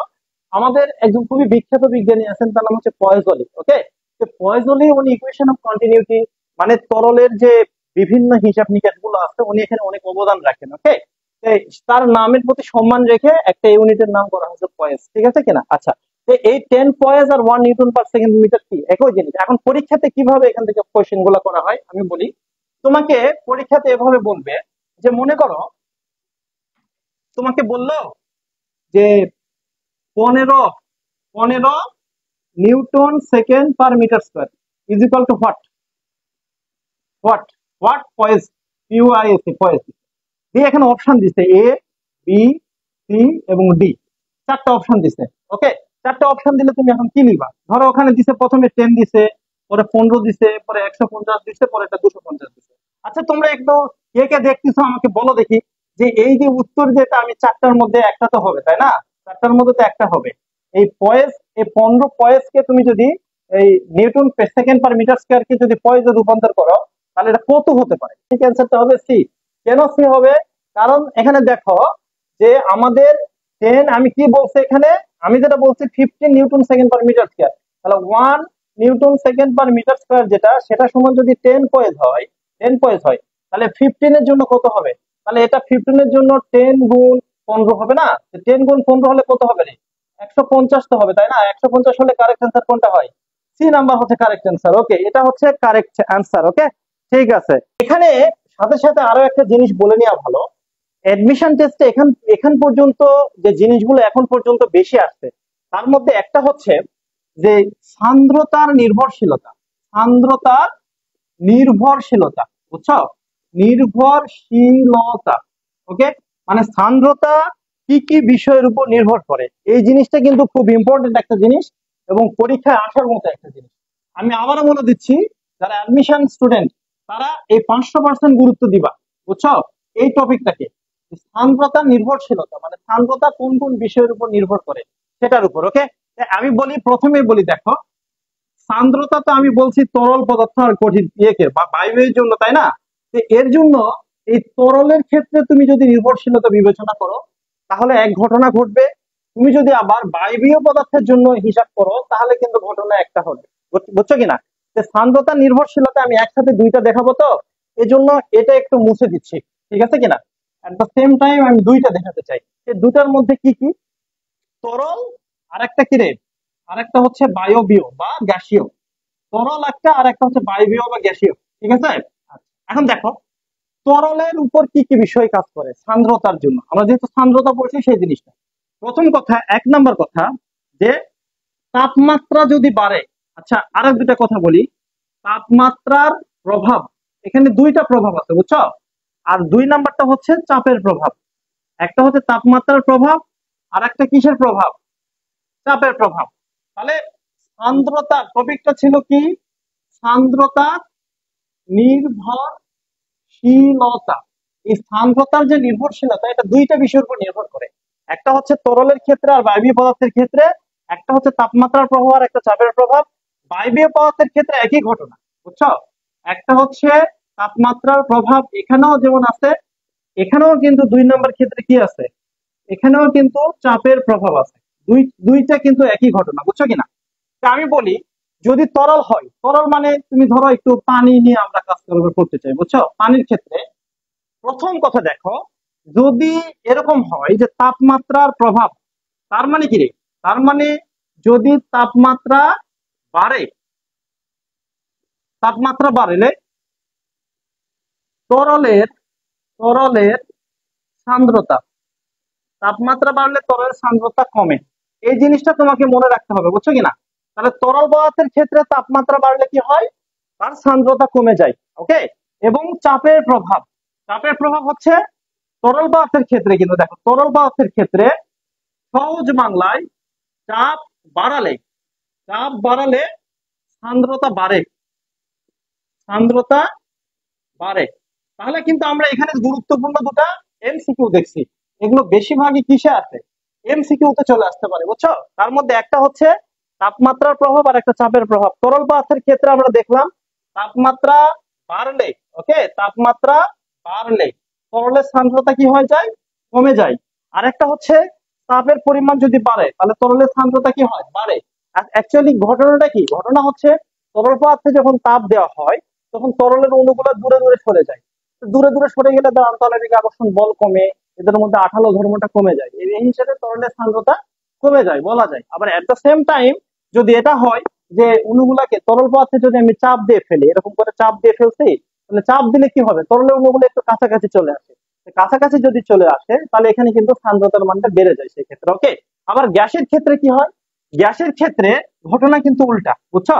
তাহলে তাপমাত্রার প্রভাবটা তুমি যদি প্রথমে বিবেচনা করো গ্যাসের ক্ষেত্রে, আমি চাপের প্রভাবটা একটু মুছে দেই, তাহলে সহজ বাংলায় যে তাপমাত্রা, তাপমাত্রা বাড়ালে, তাপমাত্রা বাড়ালে গ্যাসের ক্ষেত্রে সান্দ্রতার যে মানটা আছে, সান্দ্রতা প্রচুর বেড়ে যায়। আমার কথা বুঝছো কিনা? তাপমাত্রা বাড়লে সান্দ্রতা বাড়ে, তাহলে এটা মনে রাখবা। এবং এখানে কিন্তু একটা ইকুয়েশন আছে, ইটা প্রপোর্শনাল টু রুট টি। ওকে। টি হচ্ছে তাপমাত্রা আর এটা কিন্তু সান্দ্রতা গুণাঙ্ক। তাহলে এই রিলেশনটা মনে রাখবা, এই রিলেশনটা আমি লাল কালি দিয়ে একটু লিখে দিচ্ছি, বুঝছো কিনা, যাতে তোমাদের একটু বুঝতে সুবিধা হয়। সেটা হচ্ছে এই, এটা কি বায়বীয় বা গ্যাসীয় পদার্থের ক্ষেত্রে তরলের ইটা ইজ প্রপোর্শনাল টু কত করে, রুট টি, অর্থাৎ তাপমাত্রার সাথে সাথে ইটার যে সম্পর্ক আছে সেটা কিন্তু বর্গমূলের সমানুপাতিক। অর্থাৎ তাপমাত্রা তুমি যত বাড়াবা তার সান্দ্রতা গুণাঙ্কের মান বেড়ে যাবে, ঠিক আছে কিনা? এটা কিসের প্রভাব হলো, এটা কিন্তু এই সান্দ্রতার ক্ষেত্রে তাপমাত্রার প্রভাব। এখন সান্দ্রতার ক্ষেত্রে কিন্তু আর একটা কি আছে রে, প্রভাব আছে, সেটা হচ্ছে চাপের প্রভাব। তাহলে এই চাপের প্রভাবটা একটু এখানে লিখি, একটু মুছে দিচ্ছি, হ্যাঁ। এটা হচ্ছে, যদি চাপের প্রভাব বিবেচনা করো, চাপের প্রভাব, আচ্ছা চাপের প্রভাব, চাপের প্রভাব নাই, সহজ বাংলায়, ওকে, চাপের প্রভাব নাই, তাহলে সান্দ্রতার উপরে চাপের কোনো প্রভাব নাই যদি এটা বায়বীয় পদার্থ হয়, বুঝছো? তার মানে বায়বীয় পদার্থের ক্ষেত্রে তুমি চাপ বাড়াও বা কমাও, সে সান্দ্রতার উপরে সেরকম কোনো ইফেক্ট ফেলতে পারে না। তবে তাপমাত্রার কিন্তু অনেক প্রভাব আছে এবং বর্গমূলের সমানুপাতিক আকারে সান্দ্রতা বাড়তে থাকে তাপমাত্রা বৃদ্ধির সাথে সাথে। আর এখানে যদি তুমি হিসাব করো তাপমাত্রার প্রভাব, তাহলে এখানে তাপমাত্রা বৃদ্ধির সাথে সাথে তরলের সান্দ্রতা কমতে থাকে, কিন্তু চাপ বাড়ালে তরলের তাপমাত্রা কি হবে রে, তাহলে এক্ষেত্রে সান্দ্রতার মানটা কিন্তু কি হবে, চাপ যদি বাড়াও সান্দ্রতার মানটা বাড়তে থাকবে। এখন এক্ষেত্রে ইন্টারেস্টিং কিন্তু আরো একটা বিষয় আছে, বুঝছো? সেই বিষয়টা হচ্ছে তোমাদের সাথে একটু শেয়ার করে ফেলি। সেটা হচ্ছে, তুমি যদি তোমার বইটা দেখো, মেইন বই যদি তুমি কখনো দেখো, তাহলে তুমি দেখবা এখানে একটা ইকুয়েশন আছে, তাপমাত্রার সাথে সাথে রিলেশন আছে কার, ইটার, অর্থাৎ সান্দ্রতা গুণাঙ্কের রিলেশন আছে। সেই সান্দ্রতা গুণাঙ্কের রিলেশনটা বর্গমূলের সমানুপাতিক আকারে চেঞ্জেস হয়ে যায়। আর তাপমাত্রার সাথে ইটার যে রিলেশন আছে, সেই রিলেশনটা কি হয়, সেই রিলেশনটা ব্যস্ত অনুপাতিক আকারে চেঞ্জ হয়ে যায়। তার মানে তাপমাত্রা বাড়লে ইটার মান কমতে থাকে। মানে এই কথা যেগুলো লিখছি সেই সেম জিনিসগুলো এখানে কি করছি, মানে বুঝাই দিছিলাম। আমার কথা বুঝছো কিনা? ওকে। আচ্ছা, যাই হোক, তাহলে এটা আর আপাতত পড়াচ্ছি না, আমরা নতুন একটা টপিকের দিকে চলে যাই। যদিও আমি একটা কথা বলি, শোনো, এই যে আমি এখন যে ইনফরমেশনটা লিখে রাখছি, তোমরা মূল বই থেকে এগুলো পড়ে নিবা, বুঝছো? বিশেষত এই যে এই রিলেশন যেটা লিখে রাখছি, ইটার সাথে টি এর যে রিলেশন আছে, ইটার সাথে টি এর রিলেশন মানে কি রে, তাপমাত্রার সাথে সাথে সান্দ্রতা গুণাঙ্কের যে সম্পর্ক, এটা 500% বললে ভুল হবে, 1000% ইম্পর্টেন্ট, বুঝছো? এটা ভর্তি পরীক্ষায় খুব বেশি আসে। এবং এটাও পরীক্ষা বেশি আসে। মানে এখানে যা ইনফরমেশন আছে, এই শুধু এই ইনফরমেশন থেকে 1 থেকে 2 নাম্বার পরীক্ষায় চলে আসার সম্ভাবনা আছে। আমার কথা বুঝছো? এই জন্য এগুলো ভালো করে গুরুত্ব দিবা। এগুলো গুরুত্ব না দিলে তোমাদের এই বিপদ। ওকে, আচ্ছা এগুলো মুছে দিচ্ছে, হ্যাঁ এগুলো আপাতত কোনো কাজ নাই, এগুলো মনে করো নাই, মনে করো শেষ। আচ্ছা এখন আমরা 2 নাম্বার যে টপিক গুলো আছে সেগুলোর দিকে যেতে চাই। 1 নাম্বারটা নিউটনের ইকুয়েশন, 2 নাম্বার যেটা রেনল্ডস এর ইকুয়েশন, সেটা হচ্ছে সংকট বেগের ইকুয়েশন, অর্থাৎ ভিসি ইজ ইকুয়ালস টু আর ই, আর এখানে লিখতে পারবো ইটা ডিভাইডেড বাই রু ইন্টু আর। ওকে, এটা হচ্ছে রেনল্ডস এর ইকুয়েশন। হ্যাঁ, তাহলে এই ইকুয়েশন হচ্ছে কত? এটা হচ্ছে 2 নাম্বার ইকুয়েশন। আর 3 নাম্বার আরেকটা ইকুয়েশন আছে, সেটা হচ্ছে VT is equals to 2/9 G R square rho minus sigma divided by কত? ইটা। এটা হচ্ছে ইকুয়েশন নাম্বার 3। এই 3টে ইকুয়েশন সম্বন্ধে নলেজ থাকা জরুরি, কারণ এই 3টে ইকুয়েশন থেকে 500% ইম্পর্টেন্ট থাকবে, কিছু না কিছু পরীক্ষা একটা আসবে। এটা হচ্ছে রেনল্ডস এর ইকুয়েশন। এখন রেনল্ডস এর ইকুয়েশন বুঝতে গেলে তোমাকে আরো একটা জিনিস সম্বন্ধে নলেজ থাকা লাগবে, সেটার নাম হচ্ছে সংকট সংকট বেগ। সংকট বেগ বা ক্রান্তি বেগ। ওকে, ক্রান্তি বেগ বা সন্ধি বেগ, যে যেটা নামে ডাকো কোনো সমস্যা নাই, সব ঘটনা কিন্তু কি একই জিনিস। তাহলে সংকট বেগ, ক্রান্তি বেগ বা সন্ধি বেগ জিনিসটা কাকে বলে, এবং সেটার সাথে রেনল্ডস এর ইকুয়েশন কিভাবে জড়িত। আর এটা বলার আগে আমি আরেকটা যেটা কাজ করব, সেটা একটু মুছে দিতে হবে, বুঝছো? এই জিনিসটা একটু মুছে দিই, কারণ এটা একটু আমার লিখতে হবে এই জায়গায়। ঠিক আছে, সেই জিনিসটা কি এখন দেখো, লক্ষ্য করে দেখো এখানে রেনল্ডস এর ইকুয়েশনটা কখন আসে বা সংকট বেগের টার্মসটা এটা কখন আসে, এটা হলো একটা দেখার বিষয় না আগে? তার মানে এই জিনিসটা তো তোমাকে বুঝতে হবে। সংকট বেগ হচ্ছে এরকম যে, মনে করো এটা একটা পানির পাইপ। ওকে, এটা হচ্ছে একটা পানির পাইপ। এই এটা একটা পানির পাইপ।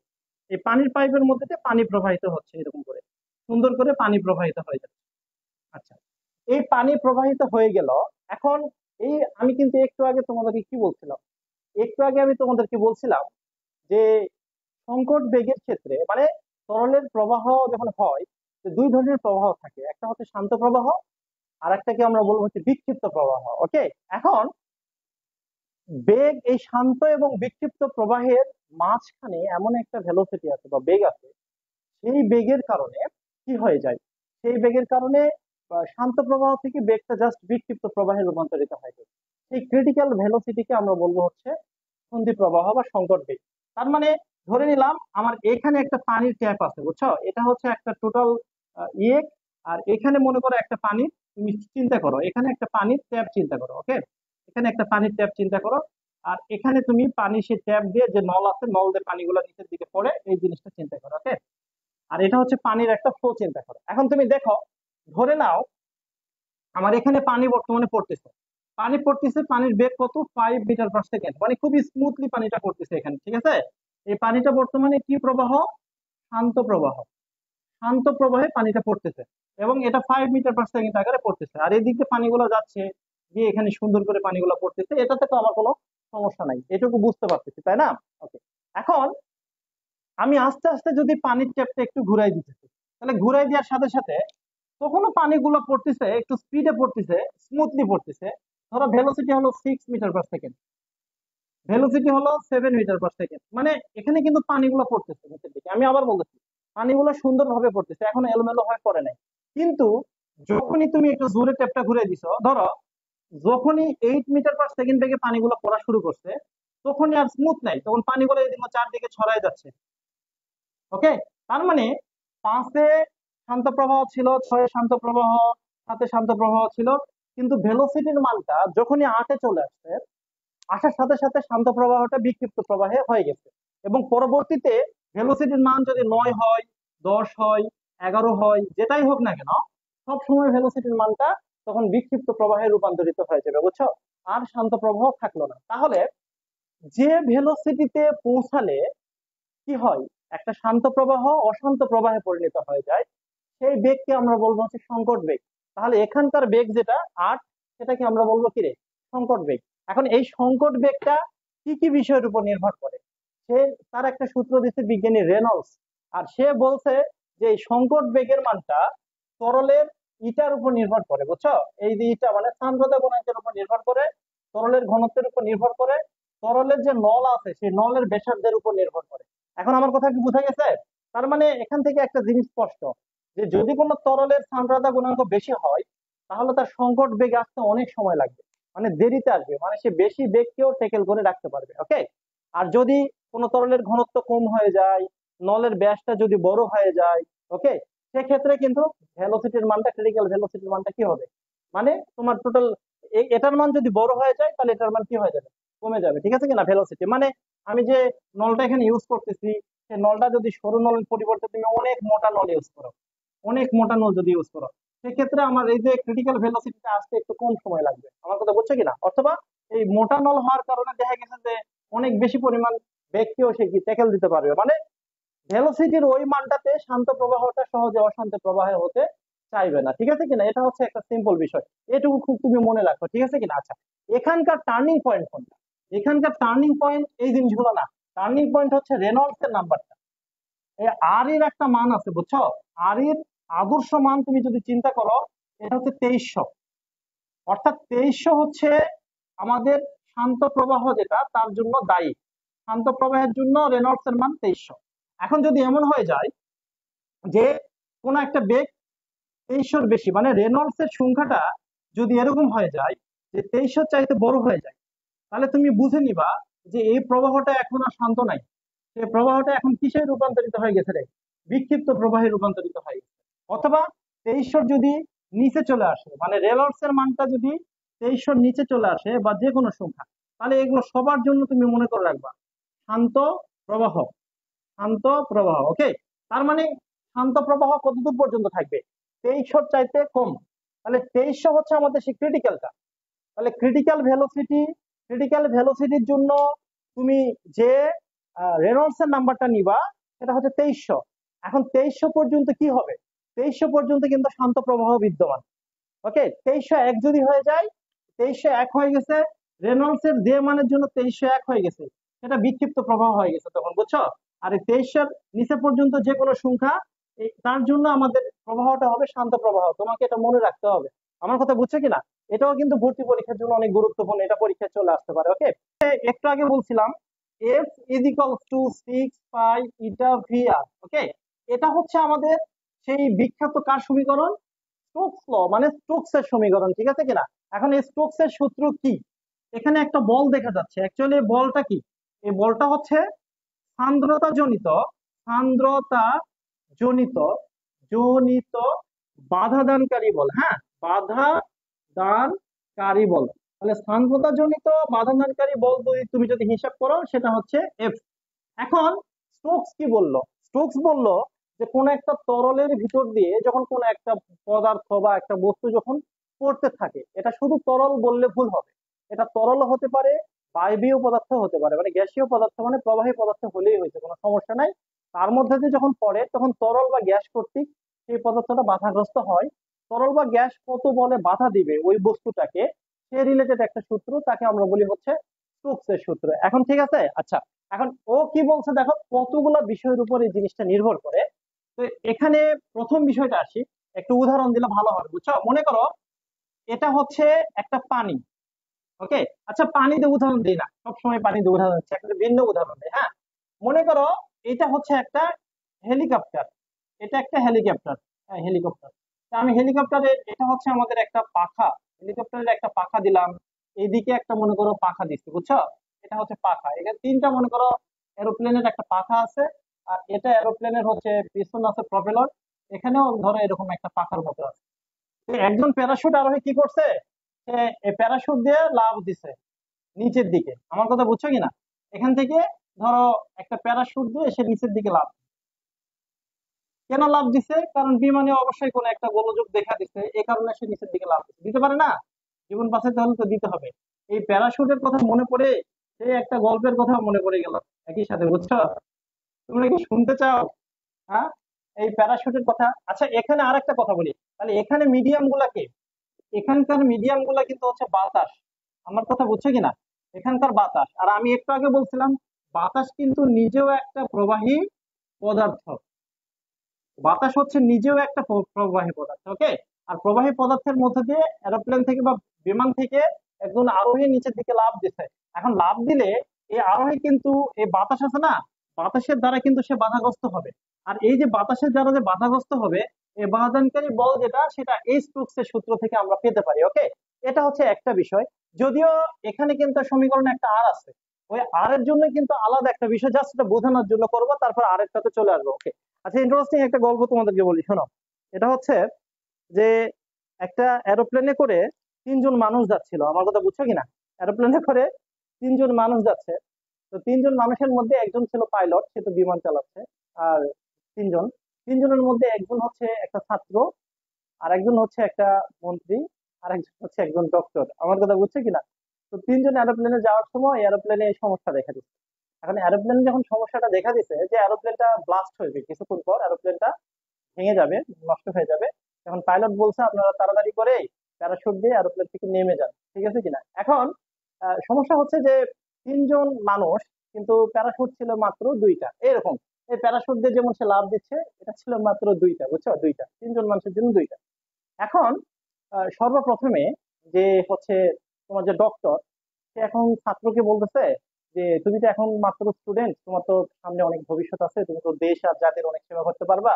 তো একটা কাজ করো, যে হচ্ছে তুমি প্যারাশুটের নিচে লাফ দাও, আর হচ্ছে এই রাজনীতিবিদ যে আছে মন্ত্রী, সে নিচে লাফ দিক, আর আমি এরোপ্লেন থেকে এমনি লাফ দিব, মরলে মরছি, বাঁচলে বাঁচছি, সমস্যা নাই, কিন্তু আপনাদের দুইজনের বেঁচে থাকার দরকার বেশি। তো এখন ছাত্র রাজি হচ্ছে না, বলছে আমার ভবিষ্যৎ কি হবে হবে জানি না, আপনি তো ডক্টর মানুষ, দেশের সেবা করতে পারবেন, আপনি একটা প্যারাশুট দিয়ে লাভ দেন, আর আমাদের মন্ত্রী সাহেব, তার যে দায়িত্বপূর্ণ পদে আছে, তার বেঁচে থাকা দরকার, তিনি একটা লাভ দেন। তো ছাত্র আর ডাক্তারের মধ্যে এরকম করে কথা হচ্ছে, স্যাক্রিফাইস করতে চাচ্ছে তারা। কিন্তু সমস্যা হচ্ছে মন্ত্রী যে আছে, সে আর কোনো কথা বলে না, মানে সে একটা প্যারাশুট নিয়ে লাভ দিতে চায়, সে এত কথার মধ্যে নাই। এই বলতে বলতে দ্বিতীয়বার আহ, যে পাইলট, সে আবার অ্যানাউন্স করে ফেলছে যে আহ, আপনারা এখনই লাফ দিয়ে ফেলেন, না হলে বিমান ব্লাস্ট হয়ে যাবে কিছুক্ষণ পর। এই বলার সাথে সাথে যে মন্ত্রী আছে, সে একটা প্যারাশুট গায়ে জড়িয়ে দিয়ে সে নিচে লাফ দিয়ে দিচ্ছে। আমার কথা বুঝছে কিনা?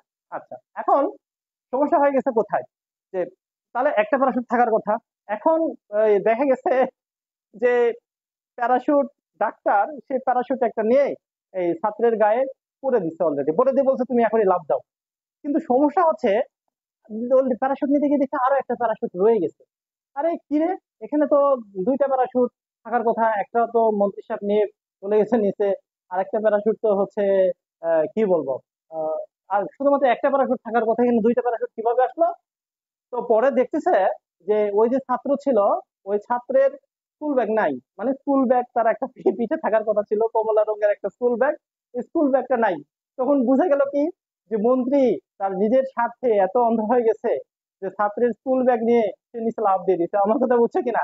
তার মানে ঘটনাটা কি বোঝা গেল? ঘটনা যদি কেউ যদি অতিরিক্ত আত্মকেন্দ্রিক হয়, স্বার্থান্বেষী হয়ে যায়, সে কিন্তু জায়গা মতো এই পরিণতিগুলো বহন করে। আমার কথা কি বুঝতে পারছো? এই টপিকটা আঁকাইতে গিয়ে সেই জিনিসটা হচ্ছে আবার আরেকবার মনে হলো আর কি। ওকে, তো যাই হোক, এখন দেখো এখানে তোমার বলতেছে যে ও যখন নিচের দিকে লাফ দিবে, তখন যেটা হয়, বাতাসটা উপরের দিক থেকে বাধা দেওয়ার চেষ্টা করে, বুঝছো, প্যারাশুটে। কিন্তু ওর ওজন জনিত কারণে সে কিন্তু নিচের দিকে লাফ দিতে থাকে, হ্যাঁ, নিচের দিকে লাফ দিতে। তাহলে ওজন আর বাতাসের বাধা, বাতাসের যে লব্ধি বেগ, বল যেটা উপরের দিকে থাকে, ওজন নিচের দিকে থাকে, এই দুটো যখন নিউট্রাল হয়ে যায়, তখন এই ব্যক্তিটা প্যারাশুট নিয়ে আস্তে আস্তে আস্তে আস্তে নিচের দিকে নামতে থাকে। সেই বেগকে আমরা বলবো ভিটি, মানে টার্মিনাল বেগ বা প্রান্তিক বেগ, যাকে আমরা বলি হচ্ছে প্রান্ত বেগ। প্রান্ত বেগ বা টার্মিনাল ভেলোসিটি বা প্রান্তিক বেগ। তাহলে প্রান্তিক বেগ বা টার্মিনাল ভেলোসিটি কাকে বলা হয়? প্রান্তিক বেগ বা টার্মিনাল ভেলোসিটি হচ্ছে বাতাসের বাধা এবং ব্যক্তির ওজন যখন সমান সমান হয়ে যায়, তখন একটা নির্দিষ্ট ওজনে সামনের দিকে বা নিচের দিকে বস্তুটা আস্তে আস্তে নামতে থাকে, তাকে আমরা বলবো হচ্ছে প্রান্তিক বেগ, ঠিক আছে? ভিটি বলা হয়, টার্মিনাল ভেলোসিটি বলা হয়। ওকে, আচ্ছা, এখন এই যে টার্মিনাল ভেলোসিটি আছে না, তাহলে এই সূত্র থেকে একটা জিনিস বোঝা গেল, বাতাস বাধা দিচ্ছে, ঠিক আছে, এই বাতাসের বাধার সাথে বলের একটা রিলেশন আছে। এই রিলেশনটা তার প্রান্তিক বেগের সমানুপাতিক। অর্থাৎ ভেলোসিটির মান বেশি যত হবে, বাধার মান তত বেশি হবে, কম হলে কম হবে, একটা জিনিস শেষ। দুই নাম্বার যেটা, এটা এটা হচ্ছে যে পদার্থের মধ্য দিয়ে বস্তুটা পড়বে, তার সান্দ্রতা গুণাঙ্কের মানটা যদি বেশি হয়ে যায়, তাহলে সে বাধা বেশি পাবে, সান্দ্রতা গুণাঙ্ক কম হলে বাধা কম পাবে। তার মানে যে পদার্থের মধ্যে দিয়ে পড়বে, সেটা যদি বেশি গাঢ় হয়, ঘন হয়, সান্দ্রতা গুণাঙ্ক বেশি হলে গাঢ় হবে, তাহলে সে বাধা পরিমাণ পাবে বেশি। আর যদি ঘন হয়, তাহলে বাধা পাবে বেশি, হালকা হলে বাধা পাবে কম। এবং আর আর হচ্ছে আর হচ্ছে মূলত এই বস্তুটা যদি গোলাকার শেপের হতো, তাহলে এই গোলকের যে ব্যাসার্ধ যেটা, এই গোলকের ব্যাসার্ধের উপর নির্ভর করতো। অর্থাৎ যদি বস্তুটার ব্যাসার্ধ বড় হয় তাহলে সে বাধা পাবে বেশি, আর যদি ছোট হয় বাধা পাবে কম। এখন পরীক্ষাতে যদি এই ডাটাগুলো দেওয়া থাকে আর 6 পাই এখানে ধ্রুবক, এটা নিয়ে টেনশন করার দরকার নাই, তাহলে বাহাদানকারী বলের মান বের করা যাবে না? যাবে। তোমরা এখন এটা বাসায় করে নিবা, ঠিক আছে কিনা? আচ্ছা, এই জিনিসটা কি সবাই বুঝতে পারছো কিনা আমাকে একটু জানাও তো। রায়হান, রাহাত, জান্নাতুল, নয়ন, তারপরে মাহাদ, যে হ্যাঁ স্যার, আচ্ছা মিশকাত, আচ্ছা তোমরা কি এই জিনিসটা বুঝতে পারছো এখন? এই যে স্টোকস এর বাধাদানকারী বলের সমীকরণ যেটা আমরা একটু আগে পড়াইলাম, তোমরা এটা বুঝতে পারছো কিনা আমাকে একটু জানাও তো। এটা যদি বুঝতে পারো তাহলে আজকের মতো আর একটা টপিক পড়াবো, পড়ে তোমাদেরকে ছুটি দিয়ে দিব, ঠিক আছে?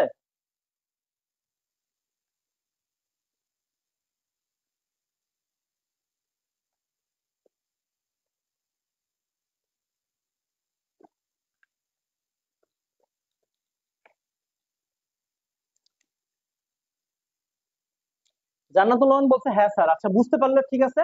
তাহলে আমরা এখানে আজকের মতো এই এই টপিকটা বাদ দিচ্ছি, ঠিক আছে? আর বই থেকে একবার অঙ্ক করে নিবে তোমরা। আর 2 নাম্বার যেটা টপিক, লাস্ট টপিক সান্দ্রতার, আজকের যেটা সেটা হচ্ছে একটু দেখাই দিই।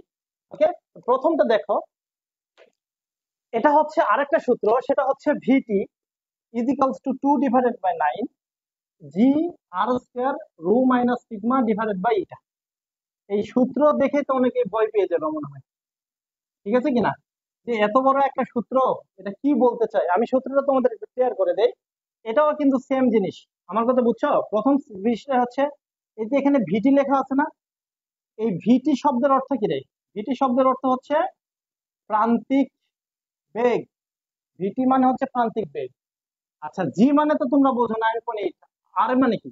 আর মানে হচ্ছে বস্তুর বস্তুর ব্যাসার্ধ। ওকে, বস্তুর ব্যাসার্ধ যেটা হচ্ছে সেটা আর। রো কি? রো হচ্ছে বস্তুর ঘনত্ব। সিগমা কি? সিগমা হচ্ছে মাধ্যমের ঘনত্ব। আর এটা কি? এটা হচ্ছে সান্দ্রতা গুণাঙ্ক। এটা হচ্ছে সান্দ্রতা কি রে? গুণাঙ্ক। এই জিনিসগুলো একটু মনে রাখো। আচ্ছা, এই জিনিসটা আমরা কখন লিখতে পারি? একই অবস্থা, আমি একটু আগে একটা ছবি আঁকাইছিলাম, তোমাদের মনে আছে? ওই যে প্যারাশুটের ছবি, এবার প্যারাশুট না, মনে করো এরকম একটা সিলিন্ডার আছে, এই সিলিন্ডারের মধ্যে কিছু পানি রাখা আছে। ওকে, এখানে পানি রাখা। এখন দেখো, এই পানির মধ্যে তুমি একটা বল ড্রপিং করে দাও, এই পানির মধ্যে একটা বল ড্রপ করে দিছো। এখন এই বলের যেটা ব্যাসার্ধ সেটা হচ্ছে আর। এখন এই বলটা যখন নিচের দিকে পড়তে থাকবে তখন কি হবে? তখন ওজন যেটা আছে সেই ওজনটা ওকে নিচের দিকে পড়তে সাহায্য করবে, তাই না? এট দ্য সেম টাইম ধরো এই বস্তুটা পড়তে পড়তে এখানে চলে আসে, তাহলে এখানে যদি চলে আসে তখন পানির যে প্রবণতা বল আছে সেটা আবার উপরের দিকে তাকে বাধা দেওয়ার চেষ্টা করবে, ওজনটা তাকে নিচের দিকে কিন্তু টানার চেষ্টা করবে। তখন কি হয়? এই বস্তুটার মধ্যে ক্রিয়া প্রতিক্রিয়া বল তৈরি হয়, এবং বস্তুটা তখন একটা নির্দিষ্ট বেগ নিয়ে, যেটা ত্বরণ না কিছু না, একটা নির্দিষ্ট বেগ নিয়ে তখন আস্তে আস্তে নিচের দিকে পড়তে থাকে। সেই বেগকে আমরা বলবো হচ্ছে প্রান্তিক বেগ। ওকে, তো এই প্রান্তিক বেগটা কতগুলো বিষয়ের উপর নির্ভর করে, তার সমীকরণ হচ্ছে এটা। তো প্রথম কথা যদি আমরা হিসাব করি, এই সমীকরণ থেকে একটা জিনিস স্পষ্ট বোঝা যাচ্ছে যে VT equal to G R square. তাহলে জি জিনিসটা কি? অভিকর্ষ ত্বরণ। আর হচ্ছে কি রে? এই যে বস্তুর যেটা ব্যাসার্ধ হচ্ছে সেটা। তাহলে আর এর সাথে কি সম্পর্ক তুমি দেখছো? বর্গের সাথে সম্পর্ক।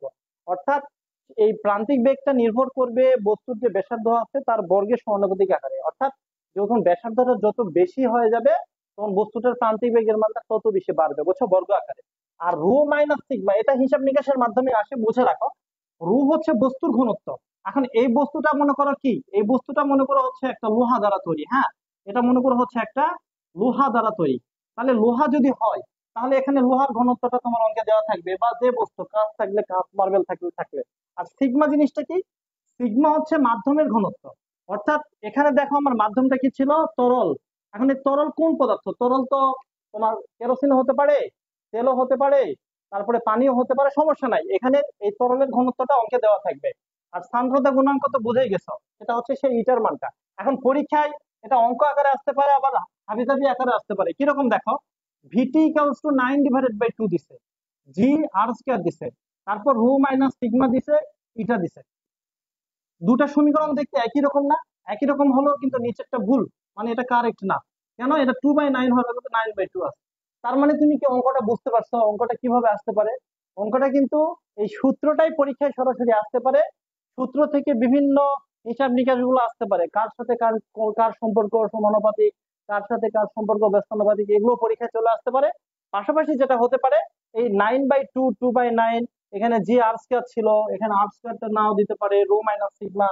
হ্যাঁ, এগুলো হাবিজাবি গোলায় টোলায় পরীক্ষা দিতে পারে। আর এই রিলেটেড অঙ্কগুলো তোমরা করিও। আর এই রিলেটেড অঙ্কগুলোর পাশাপাশি সূত্রের সাথে কার সম্পর্ক আছে এগুলো দেখবা, ঠিক আছে কিনা?